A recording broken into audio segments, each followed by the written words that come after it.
Hello বন্ধুরা, আমি কিছু কথা একটু শেয়ার করতে চাই তোমাদের সাথে। ভালো হোক মন্দ হোক, দেখো বন্ধুরা, আমাদের দেশ স্বাধীন হয়েছে অনেক বছর হয়ে গেল। অনেক মানুষের আমাদের দেশের জন্য শহীদ হয়েছে।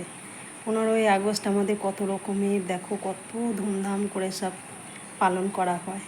কিন্তু এখন দেখছি অনেক চিন্তা ভাবনা করে বন্ধুরা, যে আমাদের মেয়েরা কি স্বাধীন হয়েছি? আমার তো মনে হয় না। তোমাদের কার কীরকম মনে হয় তোমরা একটু কমেন্ট করে জানিও বন্ধুরা। মেয়েরা দেখো আগেও পরাধীন ছিল, এখনও পরাধীন বন্ধুরা। স্বাধীন মানেই আগেও পুরুষ সমাজ ছিল, এখনও ছেলেদেরই স্বাধীন আছে। মেয়েরা, আমি একটা মেয়ে, আমার মেয়ে আছে, সব বাড়ি ঘরে মেয়ে আছে, বউ আছে, সব আছে, কিন্তু তারা স্বাধীন হয়নি বন্ধুরা। এক পা চলতে গেলে 10বার ভাবতে হচ্ছে যে এইখানে পা ফেলবো কি না ফেলবো, তাই না বন্ধুরা? আমরা কিন্তু স্বাধীন হইনি, আমাদের পদে পদে বিপদ। তাহলে তোমরা সবাই এক হও, সবাই।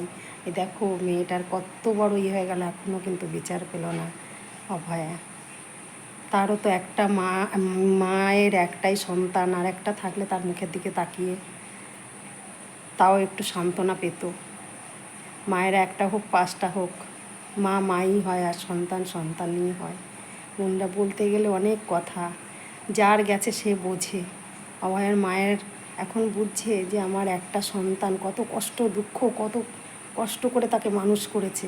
সে যদি আজকে আমাদের সমাজে থাকতো, সে তো কত মানুষের উপকারে আসতো। সে একটা ডাক্তার হয়েছে, তার বাবা মা কত কষ্ট করে তাকে ডাক্তারি পড়িয়েছে বন্ধুরা।